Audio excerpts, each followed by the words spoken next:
بیمار مر گئے، ایک شور ہے پدر کی عزادار مر گئی، زخمی تھا جس کا پہلو بیمار مر گئے، ایک شور ہے پدر کی عزادار مر گئی، اس شب سے پہلے عصر کا اسماء سے ہے بیان، مولا علی سے کہتی تھی شہزادی زمان، بخشیں خطائیں اب ہوں میں کچھ دن کی مہمان، فرما گئے ہے رویا میں مجھ سے یہ بابا جان، بیٹی گزر گئے ہیں کئی دن اداس ہے، زہرا ابا ہی جاؤ کہ محسن اداس ہے، زہرا ابا ہی جاؤ کہ محسن اداس ہے، اے نائب رسول زمن شاہ اوصیاء، ہے آپ کے حضور یہ زہرا کی التجا، خدمت میں رہ گئی ہو کمی مجھ سے گر شاہ، للہ بخش دیجئے کہ نزدیک ہے قضا، بولے علی کے حاملے کل کمال ہو، ہر طرح بے نظیر ہو تم بے مثال ہو، رشتوں کے سب حقوق کو جانا صدا اٹے، فاقوں میں بھی جبی پہ تمہاری پڑا نہ بل، شرح مبی کے عین مطابق کیا عمل، تائید کی کتاب خدا نے بھی برمحل، تم سرخ روح غبار گئے ذوالجلال میں، اب زیست تو ہماری کٹے گی ملال میں، خیر النساء نے رو کے علی سے یہ پھر کہا، سن لیجئے ایک آخری زہرا کی التجا، جن لوگوں کی ستائی ہوں میں غم کی مبتلا، شامل میرے جنازے میں ہرگز نہ ہو شاہ، ان کو خبر نہ ہو میرے دنیا سے جانے کی، تدبیر کی جو شب میں جنازہ اٹھانے کی، مولا علی نے سن کے بیان سر جھکا لیا، اسماء سے شاہزادی نے رو کر یہ پھر کہا، کھانا پکا کے بچوں کا میں نے ہے رکھ دیا، کھانا پکا کے بچوں کا میں نے ہے رکھ دیا، کپڑے بھی دو دیے ہیں پہن لے وہ مالا کا، مغموم تھے بہت انہیں بہلا کے بھیجا ہے، مسجد میں دونوں بچوں کو نہلا کے بھیجا ہے، مسجد میں دونوں بچوں کو نہلا کے بھیجا ہے، حجرے میں جا رہی ہوں پائے طاعت خدا، کوئی مغل نہ ہو کہ یہ ہے منزل رضا، رکھنا دھیان میں میری تسبیح کی صدا، رکھنا دھیان میں میری تسبیح کی صدا، جب بند ہو صدا تو سمجھنا میری قضا، جب بند ہو صدا تو سمجھنا میری قضا، ملنے کو مجھ سے دونوں جو معصوم ضد کرے، تم روکنا جو زینب و کلثوم ضد کرے، داخل ہوئی جو بنت شہنشاہ دو سرا، اسماء نے آپ حجرے کا در بند کر دیا، خود در پہ بیٹھی روتی تھی وہ غم کی مبتلا، تسبیح کی صدا، ناگاہ بند ہو گئی تسبیح کی صدا، اتنے میں دونوں سیدے ثقلین آ گئے، ماں کے سلام کے لیے حسنین آ گئے، ماں کے سلام کے لیے حسنین آ گئے۔ اسماء سے گھر میں آتے ہی شبیر نے کہا، اماں کہاں ہے سخت ہے بے چین دل میرا، اماں کہاں ہے سخت ہے بے چین دل میرا، بولی وہ محو خواب ہے حجرے میں وہ شہاب، بولے حسین ان کو جگائے پائے خدا، وہ بولی آئے آپ کو کھانا کھلاتے ہو، کچھ دیر سو لے بی بی تو میں خود جگاتی ہوں، بولے حسین سوئی ہے کیوں پہلے شام سے، تیار آج کھانا ہے کس اہتمام سے، مخفی نہیں ہے امر کوئی بھی امام سے، گھبرا رہا ہوں آپ کے طرز کلام سے، اسماء بتائیں دن کوئی ایسا بھی آیا ہے، ماں کے بغیر کھانا کبھی ہم نے کھایا ہے، اسماء بتائیں دن کوئی ایسا بھی آیا ہے، ماں کے بغیر کھانا کبھی ہم نے کھایا ہے، اسماء کا اس بیان پہ ٹکڑے ہوا جگر، اب ہو سکا نہ ضبط کہا سر کو پیٹ کر، شہزادوں کر گئی ہے زمانے سے وہ سفر، شہزادوں کر گئی ہے زمانے سے وہ سفر، لینے کو آئے تھے انہیں خود سید البشر، کیا کیا اٹھائے رنجنا بنت رسول نے، پائی نجات مر کے غموں سے بطول نے، القصہ گر میں محشر ماتم بپا رہا، غسل و کفن سے ہو گئے فارغ شہ خدا، تابوت میں رکھا جسد بنت مصطفیٰ، بچوں کو تب علی ولی نے یہ دی صدا، تلقین صبر و ضبط ہے کردار فاطمہ، کر لو نہ ہوگا پھر کبھی دیدار فاطمہ، کر لو نہ ہوگا پھر کبھی دیدار فاطمہ، کلثوم و زینب و حسن و مجتبی بڑے، اسماء کے ساتھ فضا بڑی مرتضی بڑے، زہرا کی دید کو حرم مصطفیٰ بڑے، شبیر ہی نہ جانب غیر النساء بڑے، کہتے تھے میں نہ آؤں گا نہ آؤں گا، جب تک نہ خود بلائیں گی اماں نہ آؤں گا، کہتے تھے میں نہ آؤں گا نہ آؤں گا،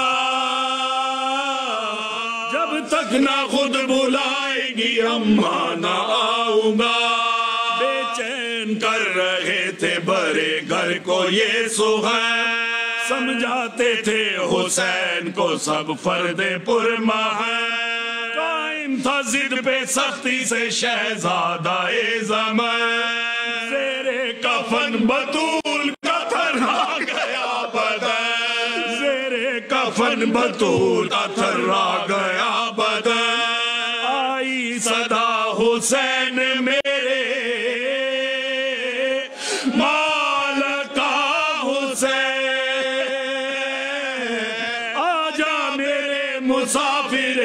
کربو بلا حسین، آئی صدا حسین میرے محل کا حسین، آجا میرے مسافر کربو بلا حسین، یا مرتضی محبوں کے سینے ہیں داغدار، پھٹتے ہیں حال زار کے سب کے دل و دماغ، شہر نبی میں تربت زہرا ہے بیچارہ، گنبد کو جا کے لوح کا ملتا نہیں سراغ، بی بی کے 5 بیٹوں کے قبریں بھی پاس ہیں، سب وقت کے ستم کی تصاویر یاس ہیں، رتبے کا اہل بیت کے رکھا نہ کچھ خیال، وہ ظلم توڑے جس کی نہیں کوئی بھی مثال، مشق ستم بنائی گئی مصطفیٰ کیا، دنیا میں مسلم امہ پہ ہے اس لیے زوال، امت اثر جو آفت ہو رنج و بلا میں ہے، مغضوب فاطمہ ہے عذاب خدا میں ہے، اے مومنو یہ راہ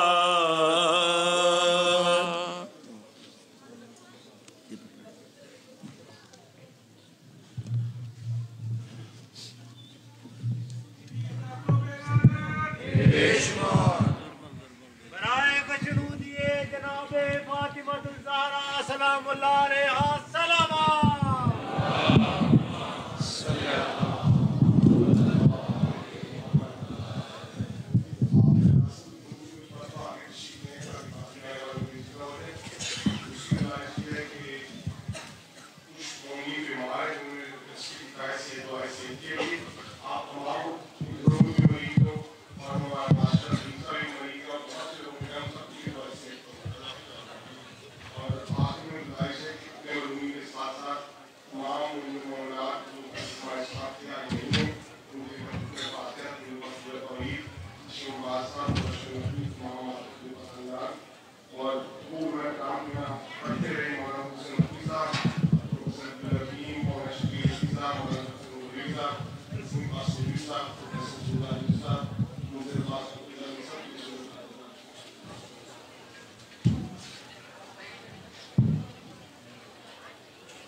بن گئی، کسا میں آئی تو پنجتن کے شرط کی پہچان بن گئی، نساء میں بیٹھی تو تربیت گاہ دین و ایمان بن گئی، سمیٹ کے دیکھا تو بے کے نقطے کی زیر کی شان بن گئی، بکھر کے سوچا تو فاطمہ خود تمام قرآن بن گئی، جہاں میں رمز شعور وحدت کی آرپاں ہے امی ہے زہرا، مباہلے کی صفوں میں دیکھو دین کی فتح مبی ہے زہرا، محمد و محمد بلندر سلام۔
اعوذ باللہ من الشیطان الرجیم، بسم اللہ الرحمن الرحیم، الحمدللہ رب العالمین بارئ الخلائق اجمعین، الحمد لأہلہ والصلاة علی اہلہ، الصلاة والسلام علی سید الانبیاء والمرسلین، العبد المؤید، الرسولنا المسدد، المصطفى الأمجد، الحبيب الأحمد، النبي الأمي المكي المدني، السراج المنير الكوكب الدري، صاحب الوقار والسكينة، المدفون بأرض مدينة، سيدنا ونبينا وشفيع ذنوبنا وطبيب قلوبنا وحبيب نفوسنا ومولانا أبي القاسم محمد المصطفى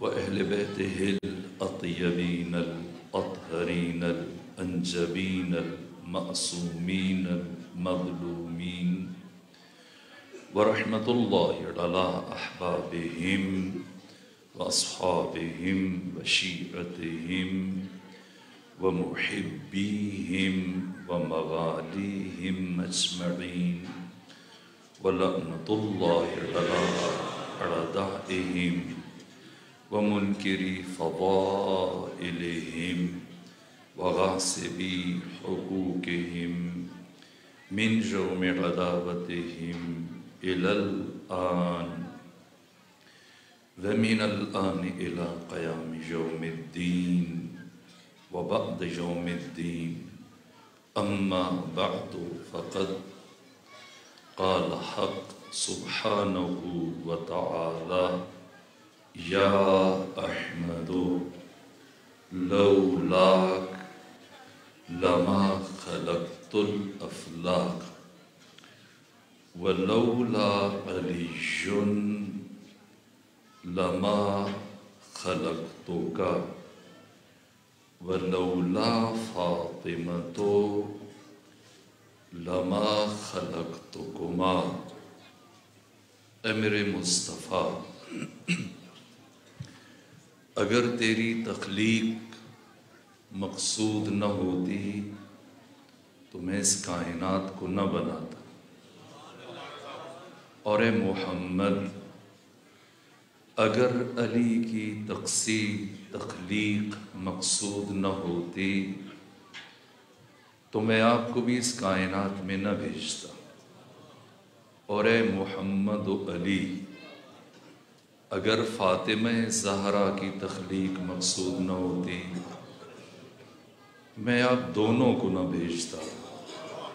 اللہ خالق عقل ہے، خدائے حکیم کبھی بے مقصد کام انجام نہیں دے سکتا.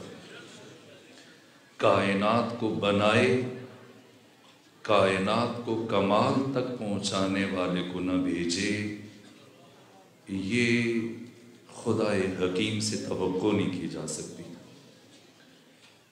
کمال انسانی کے نصاب اور معلم کو بھیجے، اس قانون اور اصولوں کے مجموعے کو بھیجے، شریعت اسلامی کو بھیجے، قرآن کو بھیجے، لیکن ان کے نفاذ کے لیے اور قیامت تک ان کے تسلسل کے لیے نظام امامت و ولایت کا انتظام نہ کرے، یہ خدائے حکیم سے بعید اور ناممکن ہے. اور یہ آفاقی اور الہی نظام متعارف کروا دے اور یہ نظام پہلے مرحلے میں ختم ہو جائے اور دشمنوں کی سازشوں کا شکار ہو جائے، نابود ہو جائے، اور سوائے چند افراد کے کوئی اس آفاقی پیغام سے باخبر نہ ہو سکے، اور وہ افراد بھی سماج اور وقتی حالات کے خوف سے اس پیغام کو اپنے سینوں میں دفن کر دیں اور ہمیشہ کے لیے پیغام تاریخ بشری میں محو ہو کے رہ جائے، خدائے حکیم کی ذات سے بعید تر ہے. اس لیے اللہ نے نظام رسالت، نظام نبوت، نظام امامت، نظام ولایت کے لیے ایک ایسی محافظہ کو چنا اور ایک ایسی ہستی کو منتخب کیا جس کا لہجہ اتنا رسا تھا اور جس کی شخصیت اتنی مضبوط تھی کہ طول تاریخ میں دشمنوں کی تمام چالوں، حربوں اور سازشوں کے باوجود آج کے دن بھی 14 صدیاں گزر جانے کے باوجود ایسے لگ رہا ہے کہ ہر باشعور انسان کے کانوں میں یہ آوازیں گونج رہی ہیں، ایک شکستہ پہلو بیوی ہر باضمیر انسان سے یہ خطاب کرتے ہوئے محسوس ہو رہی ہیں، ایھا الناس اعلموا انی فاطمۃ بنت نبیکم، اے لوگوں پہچان لو میں تمہارے نبی کی بیٹی فاطمہ زہرا ہوں. فاطمہ کون ہے؟ میں نے کل آپ کی خدمت میں عرض کیا، جیسے علی فرماتے کہ بعض لوگوں کی آنکھیں ان کی عقل میں، بعض کی عقل ان کی آنکھوں میں، کبھی ایسی چیزیں جن کا تعلق معقولات سے ہے، بعض سادہ لوگ انہیں حواس سے دیکھنے کی کوشش کرتے ہیں، کبھی ان کی حقیقت کو دریافت نہیں کر سکتے. لیکن کچھ افراد اتنے دقیق ہوتے ہیں جو محسوسات کو بھی معقول کی نگاہ سے دیکھتے ہیں. محسوسات سے قابل رؤیت نہیں ہے کچھ حقائق اس کائنات کے، اس لیے کہ محسوسات کا دائرہ بہت محدود ہے. ان حواس سے اور ان آنکھوں سے بشر کیا دیکھ سکتا ہے؟ اس کائنات کی حقیقتیں جو جواہر پر مشتمل ہیں، کیا اس آنکھ سے بشر کے لیے قابل رؤیت ہیں؟ نہ، جواہر حیطہ بشر سے خارج ہیں، وہ حواس خمسہ کی رینج سے ماوراء ہیں.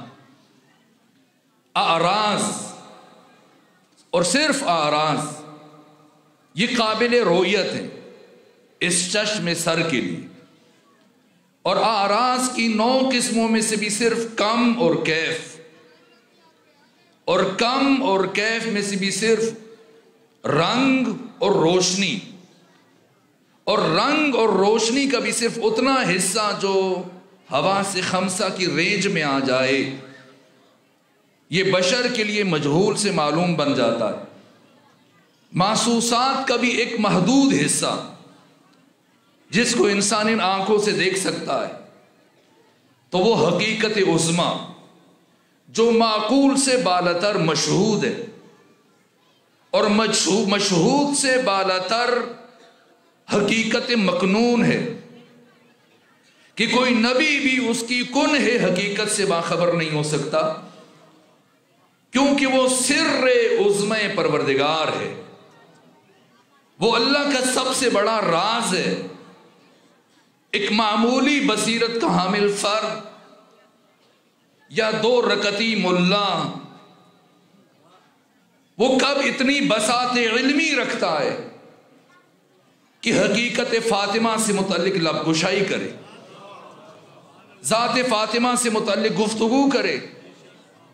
وہ جب تولے گا تو اس کا طائر فکر فقط اس نقطے تک پرواز کرے گا کہ وہ محمد مصطفیٰ کی بیٹی ہے،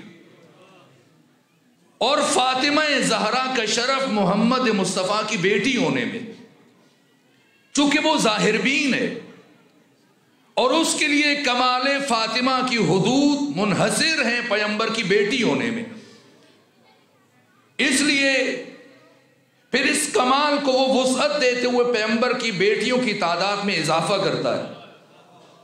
نہ کمال فاطمہ پیغمبر کی بیٹی ہونے میں نہیں ہے، نہ زوجہ ولایت ہونے میں، نہ مادر امامت ہونے میں، فاطمہ زہرا کی پہچان فاطمہ ہونے میں۔ بظاہر یہ بی بی لباس بشری میں آئی، پیکر انسانی میں آئی، لیکن آپ کے تعارف کے لیے عقل کل، امام الانبیاء اور سید الرسل محمد مصطفیٰ صلی اللہ علیہ وآلہ وسلم نے فرمایا کہ فاطمہ کون ہے؟ بی بی کے تعارف میں فرمایا فاطمہ حوراء انسیہ ہے۔ اب سمجھنا پڑے گا پیغمبر کے ادب کا راز کیا ہے۔ پیغمبر کا ادب احترام فاطمہ احساسات کی بنیاد پر نہیں ہے، جذبات کی بنیاد پر نہیں ہے، عواطف کی بنیاد پر نہیں ہے۔ پیغمبر عقل کل، پیغمبر مجسم عقل، پیغمبر مجسم قرآن، پیغمبر مجسم دین، پیغمبر مجسم عقل اور حکیم امت اسلامی۔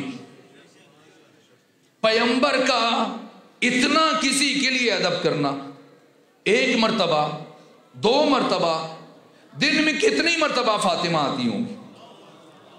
جتنی مرتبہ آتی ہوں گی، پیغمبر جو بھی کر رہے ہوں، یہ حدیث میں اطلاق ہے۔ اگر جائے نماز پر بیٹھے ہیں تب، اگر قرآن کی تلاوت کر رہے ہیں تب، اگر آرام فرما رہے ہیں تب، اگر طعام نوش فرما رہے ہیں تب، اگر مصروف گفتگو ہیں، جس حالت میں بھی ہیں، 18 سالوں میں ختمی مرتبت، ان 18 سالوں کے تمام لمحات میں وہ لمحات کہ جب فاطمہ روبرو ہوئی، 1 مرتبہ بھی ہزاروں دفعات میں سے ایسے نہیں ہوا کہ فاطمہ آئے پیغمبر بیٹھے رہے، ایسا کبھی نہیں ہوا۔ یہ بات بجائے خود بہت عجیب ہے۔ پیغمبر کھڑے ہو رہے ہیں، یعنی کون کون کھڑے ہو رہا ہے،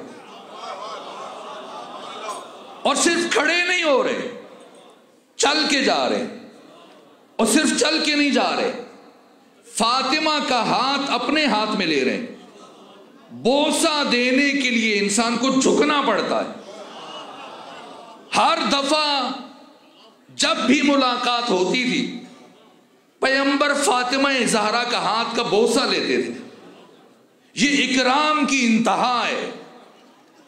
تاریخ انسانی میں ایسے احترام کی مثال نہیں مل سکتی۔ آدم سے لے کے آج تک کسی باپ نے اپنی بیٹی کا اس طرح سے احترام نہیں کیا ہوگا۔ اور آ کے اپنی مسند پہ بٹھا دینا۔ فاطمہ رسول کی جگہ پر بیٹھی ہیں۔ رسول کہاں ہے؟ فاطمہ زہرا کے سامنے کھڑے ہیں۔ رسول کی زندگی کا آغاز اور انجام فاطمہ ہے، مبدا اور منتہا فاطمہ ہے، اول و آخر فاطمہ ہے۔ یہ حدیث ہے جو کنز العمال میں علی متقی ہندی نے لکھی کہ سفر پر جاتے ہوئے پیغمبر سب سے آخر میں کسے دیکھتے ہیں؟ فاطمہ کو۔ پلٹنے کے بعد لوگ لکھ دیں تاریخ کی کتابوں میں فلاں ہستی بڑی محبوب تھی، فلاں بڑی چہیتی تھی، فلاں بہت اچھی لگتی تھی۔ میں نے جتنی حدیثیں پڑھی پیغمبر سفر میں جاتے ہوئے سب سے آخر میں فاطمہ کو ملتے ہیں، اور پلٹنے کے بعد سب سے پہلے فاطمہ کو ملتے ہیں۔ یعنی جتنی دیر میں نے سفر میں رہنا ہے اس کے حد المقدور جتنے لمحات میں میں فاطمہ کی زیارت کر سکتا ہوں۔ تو یہ فاطمہ کون ہے؟ بیٹی ہے نہ؟ بیٹی کے لیے تو اتنا اہتمام نہیں ہو سکتا۔ پھر فاطمہ کون ہے؟ فاطمہ سے متعلق اس لیے جملہ عرض کیا، پیغمبر نے فرمایا کسی میں تاب و توان نہیں ہے آدم سے لے کے عیسیٰ تک کہ وہ فاطمہ زہرا کا تعارف پیش کر سکے۔ قرآن نے تعارف دیا، پیغمبر نے تعارف دیا، اللہ کن ہے حقیقت فاطمہ سے باخبر ہے، پیغمبر کن ہے حقیقت سیدہ سے باخبر ہے۔ اس لیے کیا فرمایا؟ فاطمہ حوراء انسیہ ہے، یعنی انسانی شکل میں حور ہے۔ اس جملے کو سمجھنا ہے، اس لیے کہ ملا نے جو حور کا تصور دیا ہے فوراً سے ذہن بشر اسی طرف منتقل ہو جاتا ہے۔ نہ، حور کا وہ تصور نہیں ہے جو ملا نے ہمارے ذہن میں منظر کشی کی کہ ایسی ویسی حوریں ہوں گی اور آپ جنت میں کسی نہر کے کنارے جہاں دودھ کی نہر چل رہی ہوگی اور شہد کی نہر چل رہی ہوگی اور آپ کے جلوہ میں آگے پیچھے حوریں بیٹھی ہوں گی۔ اور پھر ذہنی تصورات جس سے متعلق اقبال کہتا ہے کہ شیخ مسجد میں سر جھکاتا ہے اور یہ تو نماز بھی پڑھ رہا ہے حور کی لالچ میں۔ اللہ کے ہاں عدالت ہے، اللہ کے ہاں سنخیت ہے، اسے حور چاہیے۔ مثلا مجھے معاف کیجیے، ایسے نام مجھے ممبر سے لینے اچھے نہیں لگتے، لیکن چونکہ معروف ہیں تو عرض کر رہا ہوں، جو ایسے افراد امت کی قیادت کر رہے ہیں، رہبری کر رہے ہیں اور حوروں سے متعلق جو گفتگو بھی کرتے ہیں بیان بھی کرتے ہیں، جیسے مثلا اب فرض کیجئے ہمارے یہاں کے معروف مولوی صاحب ہیں فضل الرحمان، یہ بھی تو حور کی دعا مانگتے۔ اگر اس جیسے کسی فرد کو حور مل جائے تو کیا یہ اللہ کی بارگاہ میں عدالت ہے؟ اسے تو حور ملی ہے، حور کو کیا ملا ہے؟ اس کے ساتھ نوازش ہے، کیا حور کے ساتھ ظلم نہیں ہے؟ اسی لیے مرحوم اقبال نے کہا کہ حور شیخ مسجد میں سر جھکاتا ہے، حور جنت میں کانپ جاتی ہے کہ یہ میرے خواب دیکھ رہا ہے، مجھ سے وصال چاہتا ہے، مجھ سے ملنا چاہتا ہے۔ نہ، یہ تصور حور نہیں ہے جو ملا نے دیا۔ اس کی عبادت کا تصور حور سے شروع ہو کر حور پر ختم ہو جاتا ہے، اپنے مقتدی کو بھی بتاتا ہے، لیکن ہمیں جو معصومین نے بتایا حور کیا ہے، یہ تصور حور نہیں ہے یہاں دال چھوڑو وہاں گوشت ملے گا، یہاں ایک بدصورت شکل کی حامل خاتون کو چھوڑ دو وہاں خوبصورت عورت مل جائے گی، حور نہ، یہ تصور حور نہیں ہے۔ جنت شہوات کا مقام نہیں ہے، جنت لطائف کا مقام ہے۔ یہاں جنت میں پہنچنے کے بعد دیکھیے انسان جب اپنی ماں کی شکم میں ہے تو اس کی خوراک کیا ہے؟ کیا خوراک ہے؟ وہی خوراک ہے جس کی وجہ سے خاتون مہینے کی بہت سارے دن نماز نہیں پڑھ سکتی، اور وہی چیز خوراک ہے جس کی وجہ سے روزہ نہیں رکھ سکتی۔ لیکن دنیا میں آنے کے بعد سب سے پہلے کون سا عمل انجام دیا جاتا ہے؟ اس خوراک کے وسیلے کو قطع کیا جاتا ہے، ناف کو قطع کیا جاتا ہے، اور دنیا میں آنے کے بعد خوراک بدل جاتی۔ شکم مادر میں جس غذا کی وجہ سے انسان زندہ تھا، اگر وہی خوراک کبھی دنیا میں اس کے سامنے رکھی جائے استعمال کرے گا؟ منہ پھیر لے گا، کیوں؟ اب گوارا نہیں۔ اور مرنے کے بعد جب اٹھے گا اور عقل بشر اس سطح پہ آ جائے گی کہ اشیاء کی حقیقتوں کو درک کر پائے گا، پھر یہ دنیا کی لذتیں جن کے لیے مرتا تھا مٹتا تھا یہی اس کے سامنے آ جائے تو یہ انسان منہ پھیر لے گا کہ میں کیا مانگ رہا تھا۔ نہ، جنت کی نعمتیں ماورائے عقل بشر ہیں، دنیا میں ہوتے ہوئے جنت کی لذات کا انسان احساس نہیں کر سکتا۔ مکتب اہل بیت کا پیروکار وہ بھی اسی حور کا تصور رکھے جس کا تصور ملا دیتا ہے جو اس کے شایع نشان نہیں ہے۔ حور کیا ہے وہ ہمیں معصومین نے بتایا۔ حور قیامت کے دن انسان نے اپنی زندگی میں جو عمل اختیار کیا، انسان کے عمل کا تجسم، جتنی اس کے عمل میں گہرائی ہے، جتنی اس کے عمل میں معرفت ہے، جتنا اس کے عمل میں خلوص ہے، جتنی اس کے عمل میں لطافت پائی جاتی ہے، اسی کے مطابق زندگی میں اس کے اختیار کیے ہوئے عمل کو جب قیامت کے دن مجسم کیا جائے گا تو اس تجسم کو اور اس کے عمل کے عملی پیکر کو مجسم کر کے انسان کا سہیم اور شریک اور ساتھی قرار دیا جائے گا۔ یہی حور ہے، یہی حور ہے، اس سے ماورا کچھ نہیں۔ اگر کسی اور حور کے چکر میں نمازیں پڑھ رہے تھے تو نظر ثانی کر لیجئے، اللہ عادل ہے۔ اگر آپ کو حور چاہیے تو خواتین کو کیا ملے؟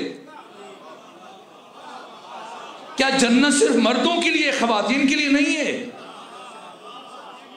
آپ نے تو حور کا ذہن میں سوچ رکھا ہے، تو جو خواتین ہیں انہیں کیا ملے گا؟ نہ، حور سب کے لیے ہے۔ جنت میں جنس کا تصور نہیں ہے۔ حور جیسے مردوں کے لیے ہے ویسے خواتین کے لیے۔ مرد کا بھی حسن عمل مجسم ہو کہ اس کا ساتھی بن جائے گا اور جنت میں اس کے ساتھ رہے گا۔ جتنا اس کا عمل زندگی میں حسین ہوگا تو جنت میں اس کا ساتھی بھی اتنا ہی حسین ہوگا، اب وہ مرد ہے یا عورت۔ حور کردار انسانی کا تجسم، حور اوصاف انسانی کا تجسم، حور اعمال انسانی کا تجسم۔ اگر میں اشارہ کر سکا اور اپنی بات کسی حد تک پہنچا سکا، کس مختصر وقت میں اس سے زیادہ نہیں بات کر سکتا تھا، تو پیغمبر گرامی اسلام نے فاطمہ زہرا کے تعارف میں کیا فرمایا؟ فاطمہ زہرا حوراء انسیہ ہیں، یعنی انسانی شکل میں حور ہیں۔ یعنی کیا مطلب؟ یعنی جب اللہ کی مشیت نے ارادہ کیا کہ وہ کل خیر کو، کل حسن کو، کل کمال کو، عزتوں فضیلتوں کی انتہا کو انسانی شکل میں مجسم کر کے انسانوں کے درمیان بھیجے، تو کمال اور جمال کے انتہائی نقطے کو تجسم دینے کے لیے اللہ نے جس نورانی پیکر کا انتخاب کیا اس کا نام فاطمہ زہرا سلام اللہ علیہ۔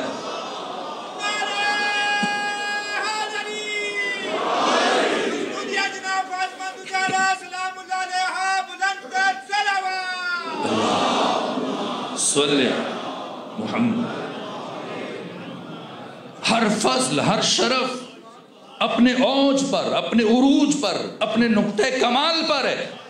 اس لیے اللہ کو ساری کائنات میں سے علی کے علاوہ کوئی ذات اس لائق نظر نہیں آئی کہ اسے فاطمہ زہرا کا ہم کف، ہم سر اور برابر قرار دے سکے. فاطمہ زہرا کفویت کی منزل پر ہے. اور کیا خطبہ ہے بی بی کا، کہاں سے شروع کیا، کہاں سے ختم کیا. مجھ سے خواہش کی کہ چند لفظ خطبے کے عرض کروں. کھڑی ہوئی بنو ہاشم کی خواتین کے جلوہ میں کھڑی ہوئی، اور کہاں سے شروع کیا.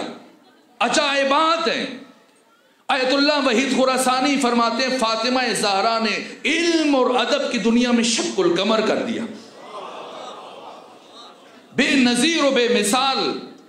ڈاکٹر عائشہ بنت الشاطی بلاغات النساء اس کے مقدمے میں یہ جملے لکھتی ہیں کہ ابن ابی الحدید معتزلی اہل سنت عالم، انہوں نے جب خطبہ سیدہ کو اپنے معاصر ایک اور عالم کے سامنے پیش کیا تو وہ ششدر و حیران رہ گئے. ان کا دہن کھلے کا کھلا رہ گیا، اور کئی دن مسلسل بی بی کے خطبے کو پڑھتے رہے.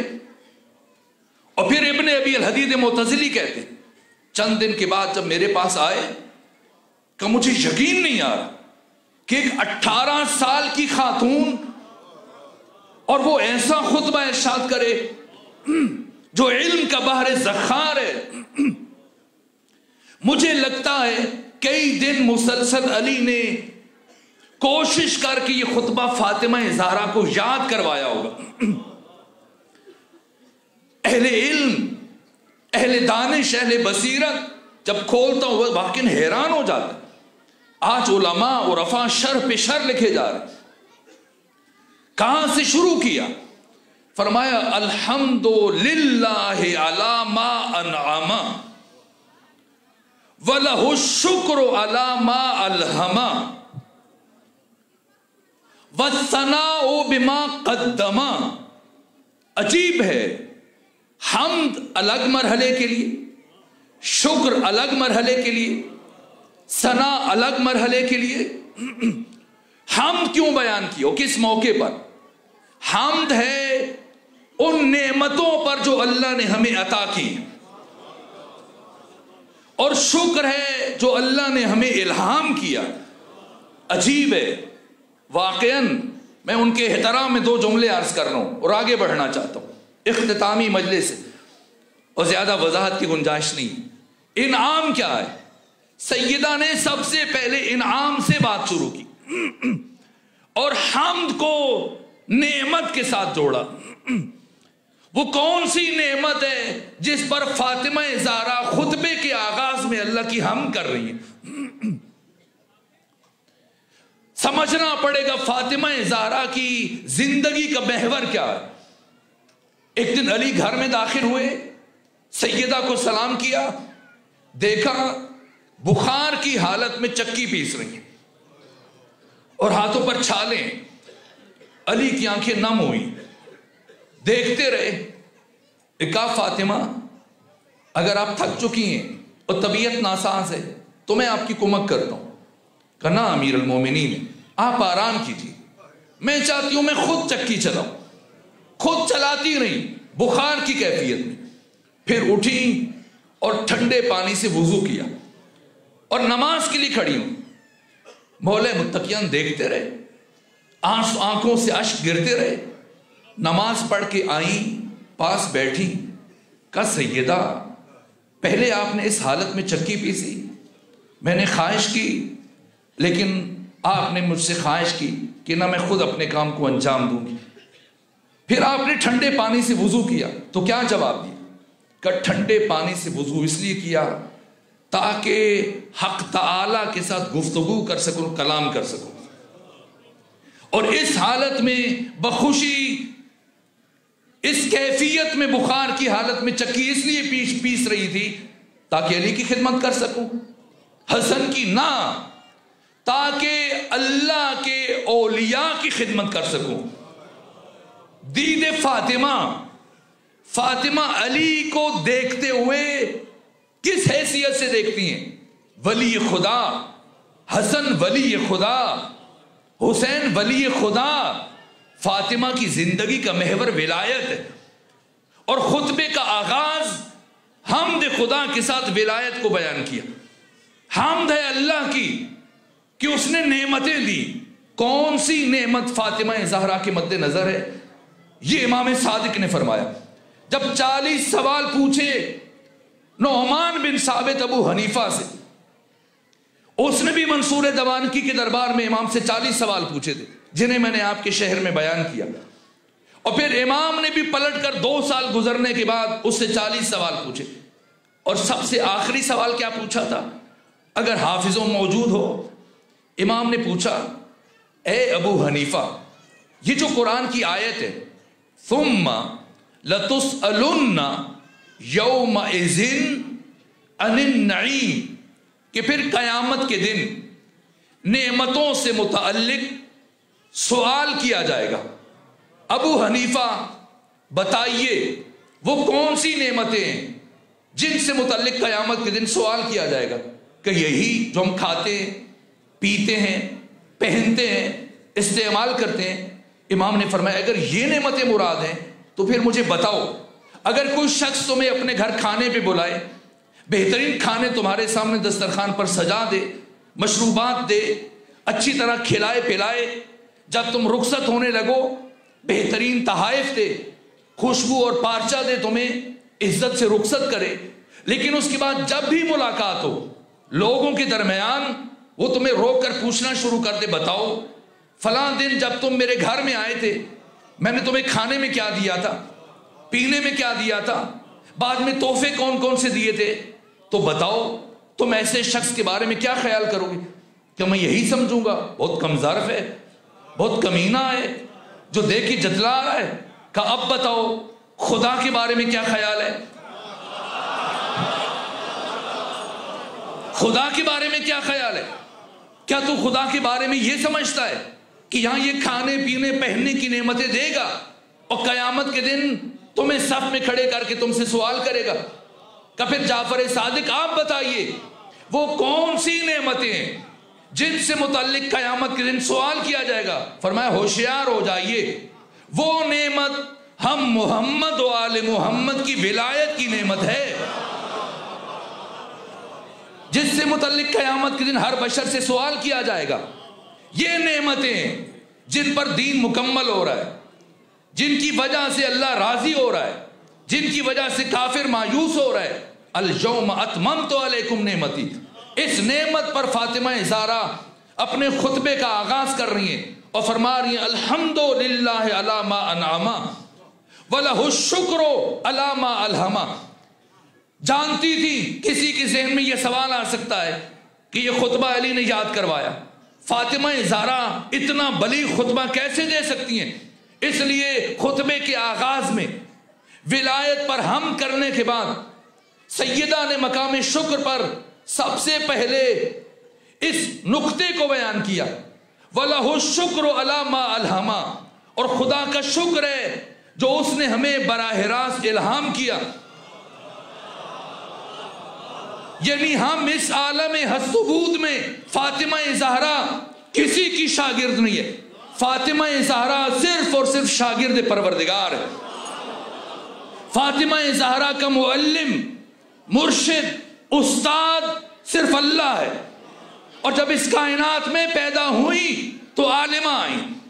خود سیدہ نے فرمایا، اس حدیث کو آیت اللہ وحید خراسانی نے، شیخ جواد تبریزی نے، آیت اللہ بہبہانی نے، خمینی بتشکن نے، نوری حمدانی نے، تقی مصباح یزدی نے، آیت اللہ قمرئی، سب نے بیان کیا منشأ علم فاطمہ، جسے دربار میں اشارہ کر رہی ہیں دوسرے مرحلے پر اپنے کلام کے آغاز میں۔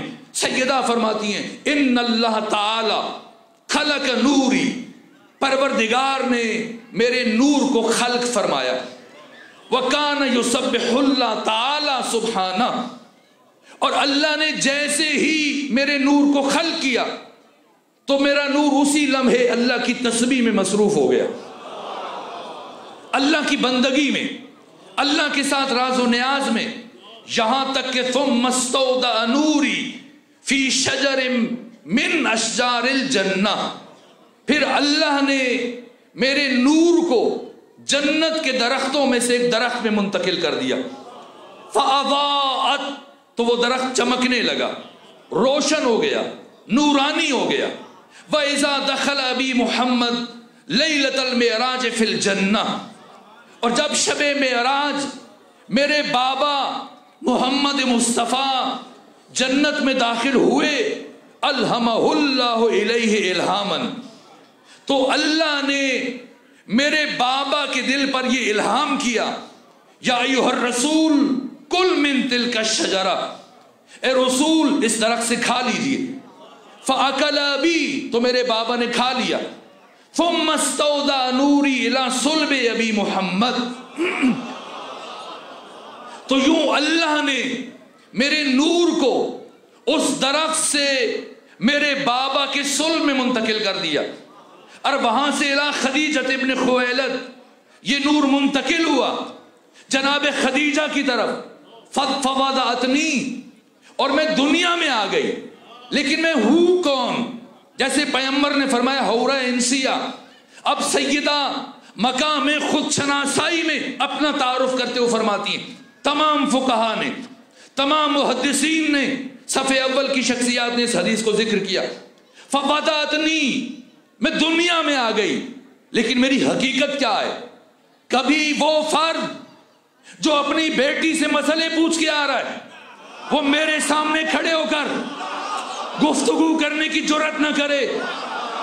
بیٹیوں سے مسئلے سیکھنا بری بات نہیں ہے، لیکن اس ہستی کے مقابلے میں کھڑے ہو کر بحث کرنا اور اس سے مقابلہ کرنا جو ساری کائنات میں صرف اور صرف شاگرد خدا ہے، جس کا معلم صرف اللہ ہے۔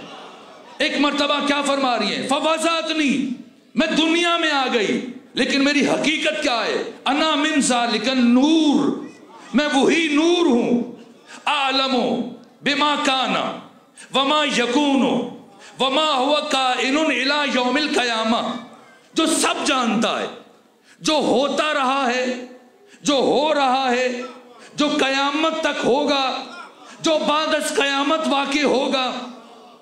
نور فاطمہ سب سے باخبر ہے، اس لیے علی بھی جانتے تھے کہ کوئی شک کرے گا اور یہ تبصرہ کرے گا، جب اسے سمجھ میں نہیں آئے گا کہ 18 سال کی خاتون اتنا عظیم اور بلیغ خطبہ جو علم کا بحر زخار اپنے دامن میں سموئے ہوئے کیسے کہہ سکتی ہیں؟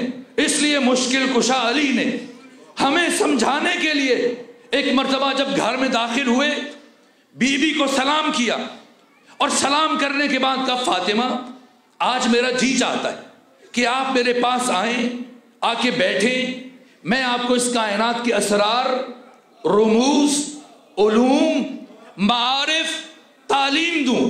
کون کہہ رہا ہے؟ علی، جس سے متعلق امام جلال الدین سیوطی علوم قرآن پر مشتمل کتاب الاتقان میں کہہ رہے ہیں کہ عہد رسول میں 10 صحابہ قرآن کی معرفت رکھتے تھے اور قرآن کی تفسیر کرتے تھے، اور باقی 9 افراد کے علاوہ برجستہ شخصیت علی تھے، اور علی کا علم قرآن سے متعلق کیا تھا کہ نہ صرف وہ 9 افراد بلکہ تمام اصحاب رسول کا علم مل کر علی کے علم کے سامنے وہی حیثیت رکھتا ہے جو سمندر کے سامنے قطرے کی حیثیت ہے۔ یہ علم علی، باب مدینۃ العلم، وارث منبر سلونی، لامحدود علم کا حامل، علم خدا کا مظہر۔ کہ فاطمہ میرا جی چاہتا ہے آپ میرے پاس بیٹھیں تاکہ میں آپ کو اس کائنات کے اسرار، رموز، علوم، معارف، تعلیم دوں۔ یہ سنا فاطمہ زہرا اٹھی، آگے بڑھی، چلتی ہوئی مولا قریب آئیں، کہا اے علی آپ میرے شوہر ہیں، آپ میرے امام ہیں، آپ مفترض الطاعہ ہیں، آپ ولی خدا ہیں، آپ کی اطاعت کو اللہ نے مجھ پر واجب قرار دیا ہے، اگر آپ فرمائیں گے تو فاطمہ سن لے گی، لیکن اگر آپ فاطمہ کو اجازت دیں تو جو آپ فاطمہ کو سنانا چاہتے ہیں فاطمہ زہرا آپ کو سنا دیتی۔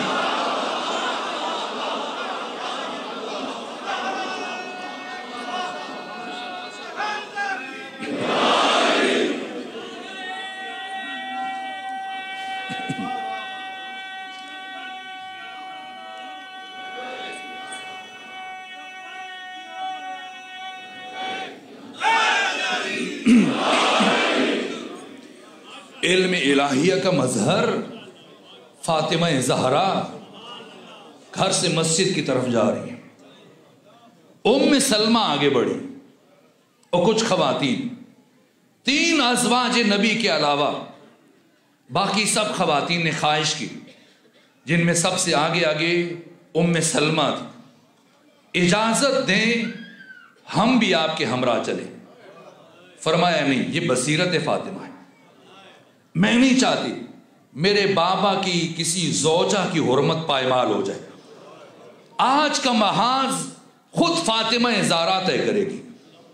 بنو ہاشم کی خواتین کی جھرمٹ میں گئی، پہنچی، خطبہ دیا۔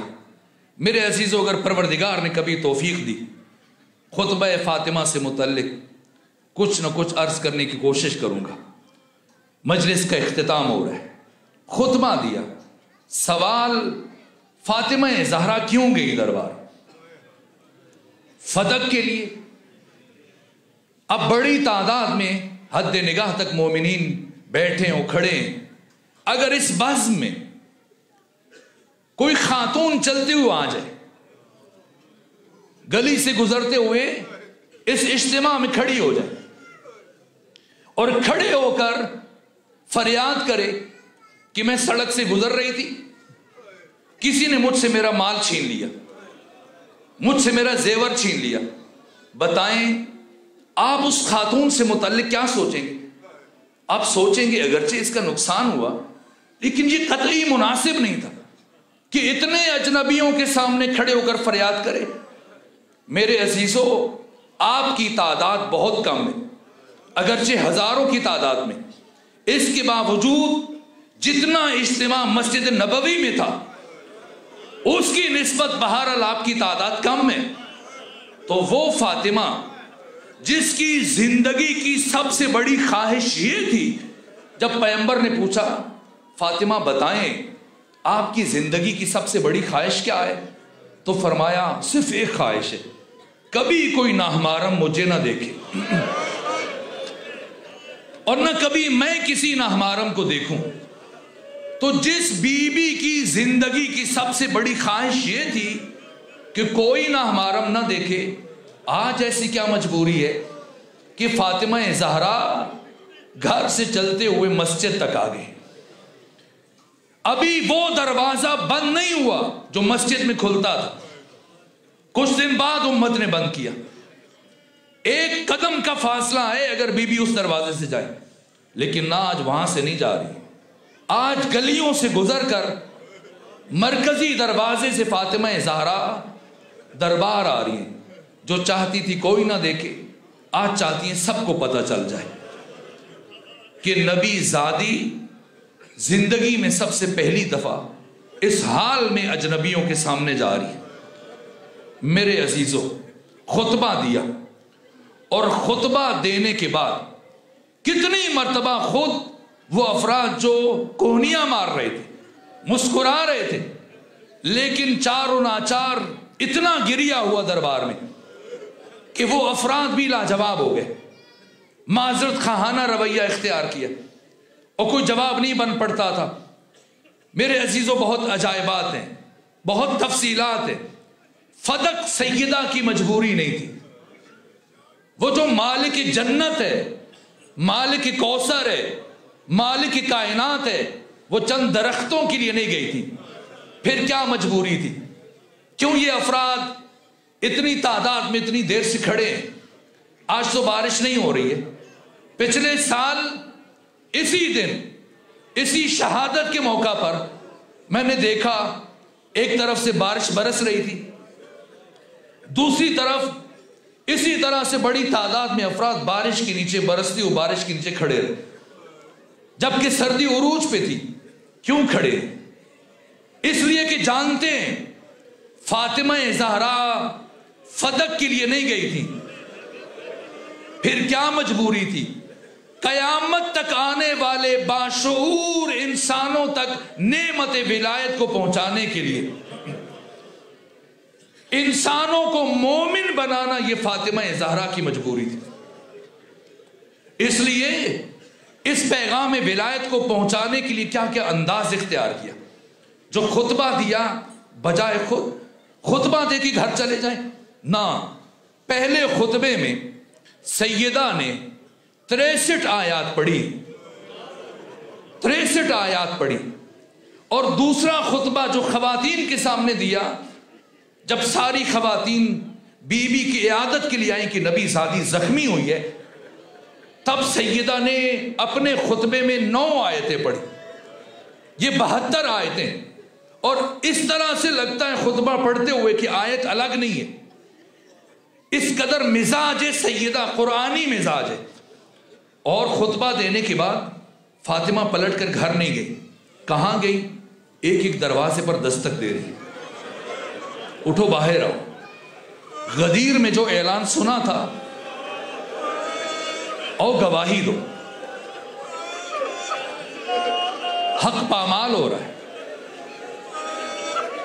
اور بی بی آدھی رات تک ایک ایک دروازے پر دستک دیتی رہی، کوئی دروازہ نہیں کھلا سوائے معاذ ابن جبل کے، لیکن اس نے بھی ساتھ نہیں دیا۔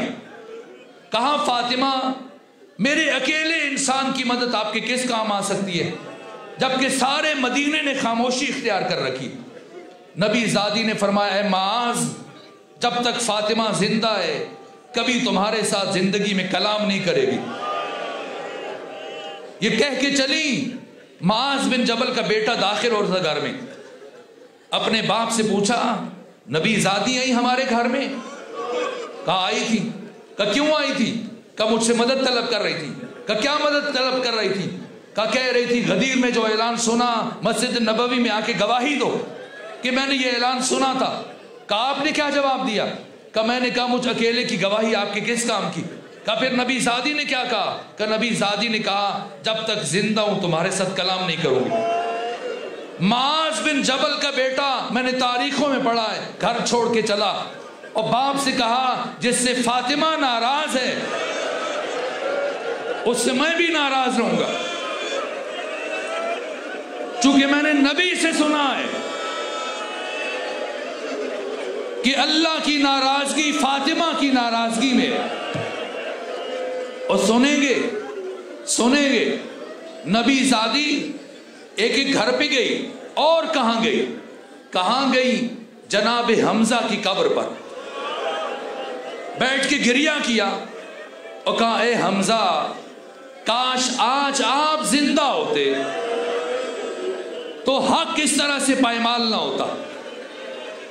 بی بی بیٹھی تھی، محبوب ابن حبیب وہ اپنی بیوی کے ساتھ گزر رہا تھا، پوچھا بیوی سے کہا جا کے پوچھو بیوی سے کہ میں نے سنا ہے کل نبی زادی دربار گئی تھی، جا کے پوچھو کیوں گئی تھی، کیا واقعاً خلافت علی کا حق تھا؟ سیدہ نے فرمایا مگر تمہیں کچھ شک ہے؟ دوبارہ اس نے بیوی کو بھیجا کہ خلافت علی کا حق ہے تو دلیل کیا ہے؟ سیدہ نے فرمایا انسیتم الغدیر، کیا تم نے غدیر کو بھلا دیا؟ غدیر علی کی خلافت پر دلیل ہے۔ پھر اس نے تیسری مرتبہ زوجہ سے کہا جا کے پوچھو اگر خلافت علی کا حق ہے اور غدیر علی کی خلافت پر دلیل ہے تو علی خود کیوں نہیں گئے، آپ کو کیوں بھیجا؟ تو اب نبی زادی کے چہرے پر جلال آیا، فرمایا کیا تم نے میرے بابا محمد مصطفیٰ سے نہیں سنا تھا کہ علی کی مثال اس امت میں مثل کعبہ ہے، کعبہ کبھی بھی لوگوں کا طواف نہیں کرتا، لوگوں پر واجب ہے کہ وہ کعبے کا طواف کریں۔ علی ایسا امام نہیں جو لوگوں کے پیچھے دوڑے، مجھے مان لو میں تمہارا خلیفہ ہوں، علی کو تمہاری ضرورت نہیں ہے، تمہیں علی کی ضرورت ہے۔ فاطمہ پلٹ کے آئیں، لیکن حزب حاکم کو احساس ہو گیا کہ اگر یہ بی بی زندہ رہ گئی اور اسی طرح سے لوگوں کی ہدایت کرتی رہیں تو ہمیں کوئی اس مسند پر نہیں چھوڑے گا۔ اس لیے حزب حاکم نے طے کیا جیسے بھی ہو اس شمع ہدایت کو گل کر دیا جائے، اس چراغ ہدایت کو خاموش کر دیا جائے۔ کیا ہوا؟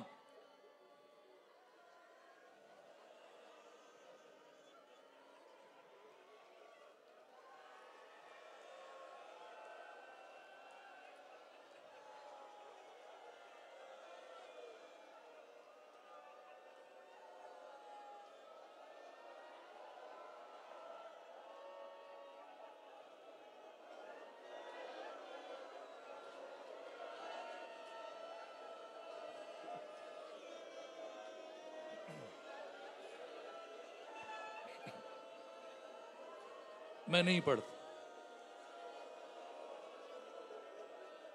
اجازت دیں، اجازت دیں۔ اجرکم علی اللہ، اجرکم علی الزہراء،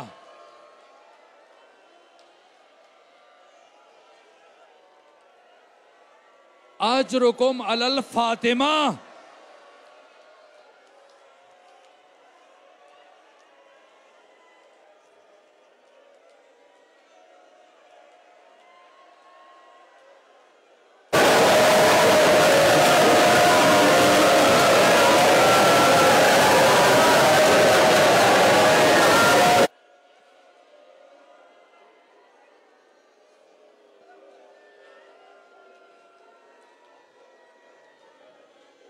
اے پروردگار گواہ رہنا، رات کی تاریکی میں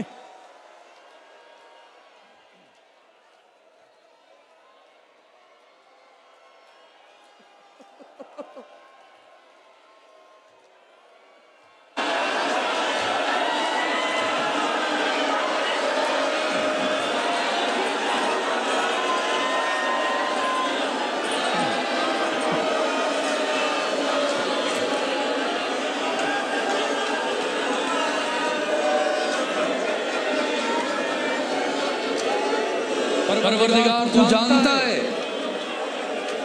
آج کے دن یہ مومن گھروں کی خواتین کے ساتھ، بچوں کے ساتھ اس لیے آئے تاکہ یہ گواہی دے سکیں نبی کی بیٹی جھوٹی نہیں تھی۔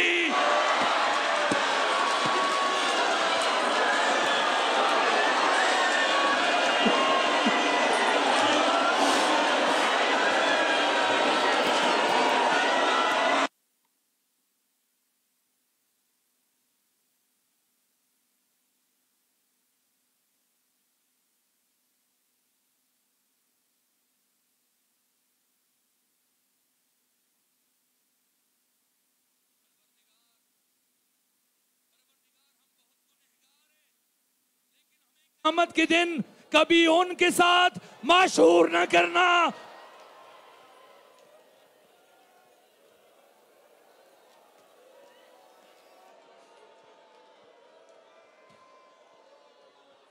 جنہوں نے فاطمہ زہرا کے گھر کو آگ لگائی،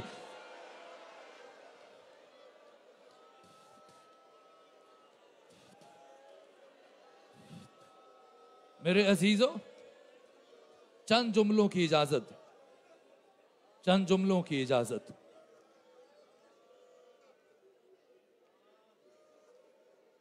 کافی وقت گزر گیا، علی کو لے جا رہے ہیں، ایسے عالم میں کیفیت کیا ہے؟ ارے آپ کے دلوں میں تو ولایت کا نور ہے، کس کس کی حالت متغیر ہوئی؟ جب علی کے گلے میں رسی تھی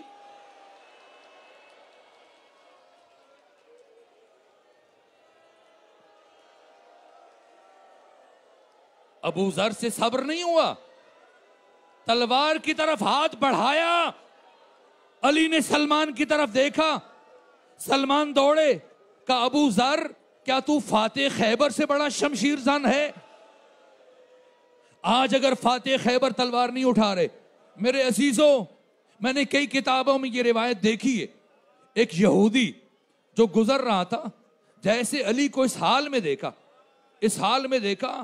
وہی کھڑے کھڑے، یہ پیغمبر کا ہمسایہ تھا، پیغمبر نے کئی مرتبہ اسے اسلام کی دعوت دی، اس نے اسلام قبول نہیں کیا، یہودی رہا، لیکن آج جب علی کو اس حال میں دیکھا، جیسی دیکھا علی کے گلے میں رسی ہے، کچھ اوباش علی کو کھینچ رہے ہیں، وہی کھڑے کھڑے اس یہودی کی زبان سے جملے ادا ہوئے، لا الہ الا اللہ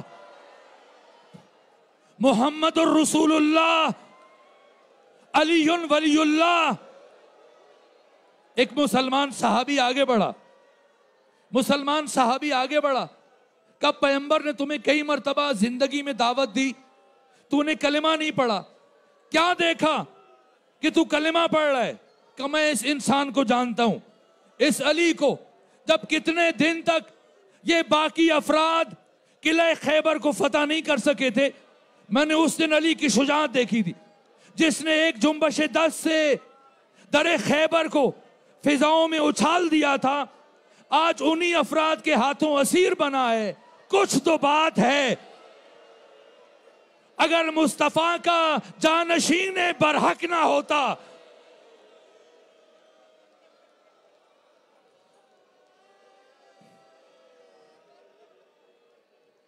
اگر اجازت دیں تو ایک مشکل مرحلہ طے کروں۔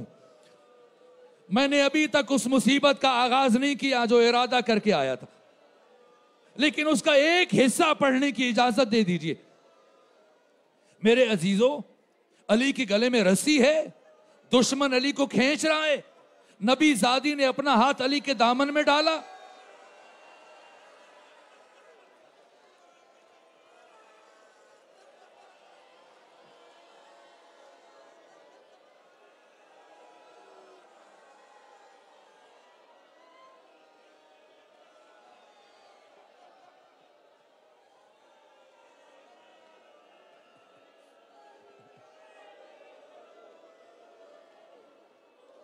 آج کی رات گریے کی رات ہے، روئیں، گریا کریں، لیکن مجھے بتائیں کہ علی کو گھر سے مسجد کیسے لے کے گئے؟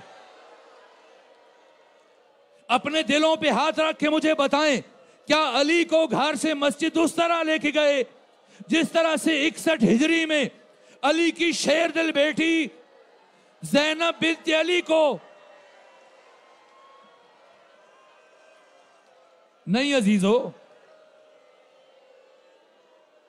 نہیں، علی کو اتنی بے ادبی سے لے کے گئے، فاطمہ زہرا پہلو کا درد بھول گئیں۔ بہرحال علی کو گھر سے لے کے مسجد پہنچے، اب سنیں گے کیا ہوا؟ آپ سے نہیں سنا جا رہا۔ حسین انصاریان، آیت اللہ حسین انصاریان تہران حسینیہ ارشاد میں سیدہ کی شہادت پڑھ رہے تھے، اور جب شہادت پڑھی اور اس کے بعد مومنین نے خواہش کی آج آخری مجلس ہے، آپ ہمارے ساتھ بیٹھ کے لنگر تناول کر لیں، ہمارے ساتھ بیٹھ کے نیاز تناول کر لیجئے۔ مومنین کی خواہش کے احترام میں حسین انصاریان ان کے ساتھ بیٹھ گئے اور ان کے سوالوں کے جواب دیتے رہے، لنگر تناول کیا، آدھا گھنٹہ 40 منٹ گزر گئے، اٹھنے لگے تو دیکھا کہ اس امام بارگاہ کے گوشے میں ایک شخص بیٹھا ہوا ابھی تک گریہ کر رہا ہے، گریہ کر رہا ہے۔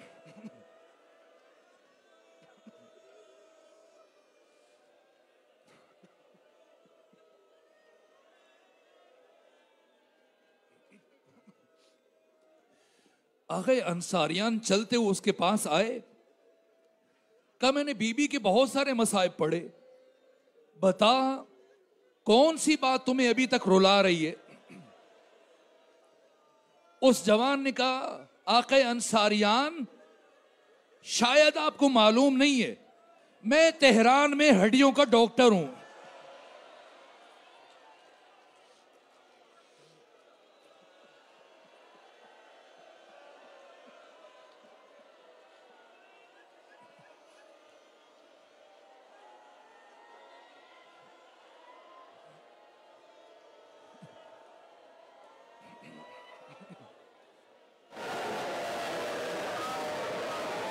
اور ابھی آپ نے مجلس میں پڑھا ہے کہ بی بی کی پسلیاں ٹوٹ گئی تھی. تو میں جانتا ہوں اگر کسی انسان کی پسلیاں ٹوٹ جائیں تو اس کے لیے سانس لینا مشکل ہو جاتا ہے. اور آپ نے بتایا کہ بی بی 75 دن زندہ رہی. تو میں سوچ رہا ہوں کہ بی بی ان ٹوٹی ہوئی پسلیوں کے ساتھ کیسے زندہ رہی. میرے عزیزوں جس حالت میں ایک انسان کے لیے سانس لینا ممکن نہیں ہوتا، مشکل ہوتا ہے، اب سنیں گے اس حالت میں سیدہ زہرا کیا کیا. اس حالت میں گھر سے مسجد کی طرف چل پڑی. کبھی اٹھتی ہیں، کبھی بیٹھتی ہیں. حسن و حسین ساتھ ہیں، کبھی دیوار کا سہارا لیتی ہیں، کبھی فضا کا سہارا لیتی ہیں. بڑی مشکلوں سے فاطمہ زہرا مسجد جا رہی ہیں. کیوں جا رہی ہیں؟ جس حالت میں ایک خاتون کے لیے سانس لینا مشکل ہے، اتنی مشکل سے چلتے ہوئے نبی زادی کیوں جا رہی ہیں؟ اس لیے جا رہی ہیں فاطمہ جانتی ہیں جو لوگ علی کو رسیوں میں باندھ کے لے کے گئے ہیں وہ علی سے بیعت کا مطالبہ کریں گے، اور علی زندگی میں کبھی بیعت نہیں کریں گے. اور جب علی بیعت نہیں کریں گے تو یہ علی کو مبادا شہید نہ کر دیں. امامت کو بچانے کے لیے فاطمہ زہرا گھر سے مسجد تک آئیں، اور جب آئیں تو کیا دیکھا ہے؟ علی کے گلے میں رسی ہے، علی زمین پر بیٹھے ہیں، لوگ کرسیوں پر بیٹھے ہیں. ایک شخص کے ہاتھ میں تلوار ہے، وہ علی سے مطالبہ کر رہا ہے، علی بیعت کرو ورنہ قتل کر دوں گا. اس حالت میں نبی زادی پہنچی. جیسے ہی مسجد نبوی میں داخل ہوئی وہ حافظہ ولایت کیا کام کیا؟ کہا اچھا تم علی سے بیعت لینا چاہتے ہو، تم علی سے بیعت مانگو، میں ابھی اپنے بابا کی قبر پر بال کھول کے تمہارے خلاف بد دعا کروں گی. سلمان فارسی کہتے ہیں جب بی بی کی زبان سے یہ کلمات ادا ہو رہے تھے میں نے مسجد نبوی کی دیواروں کو بلند ہوتے ہوئے دیکھا. اتنی بلند ہوئی کہ ایک درمیانے قد کا انسان ان کے نیچے سے گزر سکتا تھا. جیسے یہ جملے کہے علی نے مجھ سے کہا اے سلمان فاطمہ سے کہو امت کے لیے بد دعا نہ کریں. بی بی پلٹ کے آئیں لیکن آ کر علی کے ساتھ کھڑی ہو گئیں اور کہا چونکہ ولی خدا کا حکم تھا اس لیے میں نے بد دعا نہیں کی، لیکن جب تک علی کو نہیں چھوڑو گے فاطمہ گھر واپس نہیں جائے گی. دشمن مجبور ہوا، رسیاں کھولی، فاطمہ علی کو لے کے چلی. میں دست ادب جوڑ کر فاطمہ کی بارگاہ میں عرض کروں گا اے بی بی آپ کے دروازے کی حرمت کو پائمال کیا گیا، اے بی بی آپ کے دروازے کو آگ لگائی گئی، اے بی بی آپ کے اوپر جلتا ہوا دروازہ گرایا گیا، اے بی بی آپ کے رخسار پر تماچے لگے، اے بی بی آپ کے ہاتھوں پر تازیانے لگے، اے بی بی آپ کا محسن شہید ہوا، اے بی بی آپ بڑی مشکلوں سے چلتی ہوئی گھر سے مسجد پہنچی. لیکن اس ساری کوشش اور جہاد کے بعد آپ نے اپنے زمانے کے ولی خدا کی زندگی کو بچا لیا. لیکن میری لاکھ مرتبہ جان قربان آپ کی بیٹی ثانیہ زہرا پر.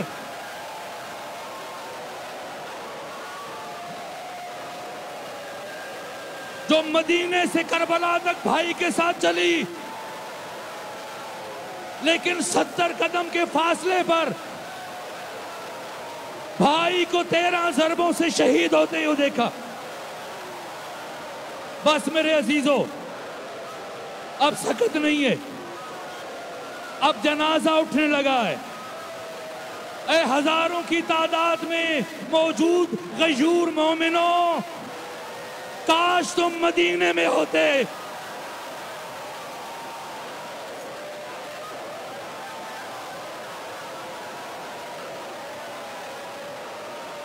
رات کی تاریکی میں جب جنازہ اٹھا، صرف 3 صحابی شامل تھے: سلمان، ابو ذر، مقداد.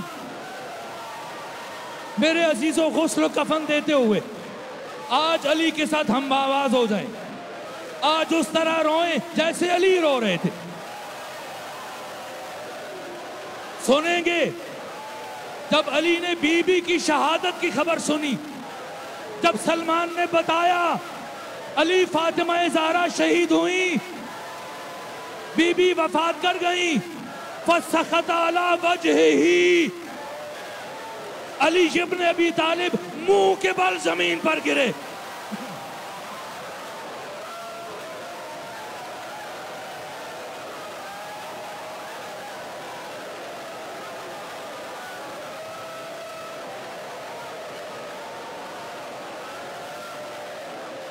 علی غسل دے رہے ہیں، غسل دے رہے ہیں. اسماء رو رہی ہیں، ام سلمہ رو رہی ہیں.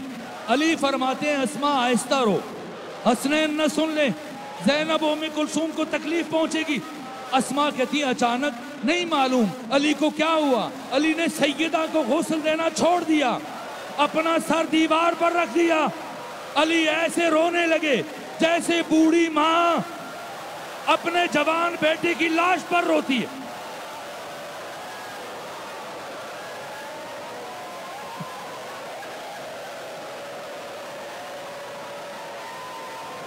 اسماء کہتی علی آپ تو مجھے منع کر رہے تھے، خود کیوں رو پڑے؟ کہا اسماء فاطمہ کی مظلومیت پر روتا ہوں. ارے فاطمہ نے مجھے کبھی نہیں بتایا. علی میری ساری پسلیاں ٹوٹ چکی. بس آخری جملے عرض کرو. غسل مکمل ہوا، کفن دیا گیا، اور اب کسے بلایا گیا؟ سب سے پہلے حسن آئے، اپنی ماں کی زیارت کی. پھر حسین آئے، لیکن آ کر دروازے پر رکے. علی فرماتے ہیں بیٹا حسین آگے بڑھیں، کیا ماں کے چہرے کی زیارت نہیں کریں گے؟ کہا بابا میرا دل پھٹا جا رہا ہے، میں ماں سے ملنا چاہتا ہوں، لیکن پہلے اتنا بتا دیں اللہ کی نگاہ میں میرا مقام بلند ہے یا عیسیٰ کا مقام بلند ہے؟ کہا بیٹا آپ کا مقام عیسیٰ سے بہت بلند ہے. کہ یہ بتائیں میری ماں افضل ہے یا جناب مریم افضل ہے؟ کہ اللہ کی نگاہ میں آپ کی ماں کا مقام مریم سے بہت بلند ہے. کہا بابا جب تک مریم نے عیسیٰ کو نہیں بلایا تھا اپنی میت پر، عیسیٰ نہیں آئے تھے، تب تک ماں فاطمہ زہرا نہیں بلائے گی. میں نہیں جاؤں گا. آپ جانتے ہیں بی بی جس دن سے ضرب لگی کبھی دائیں ہاتھ سے تسبیح نہ پڑھ سکی، لیکن جب حسین نے کہا تب تک ماں نہیں بلائے گی، میں نہیں جاؤں گا. ایک مرتبہ بند کفن ٹوٹے، دونوں ہاتھ باہر آئے، کہا حسین آؤ، یہ کربلا نہیں مدینہ ہے.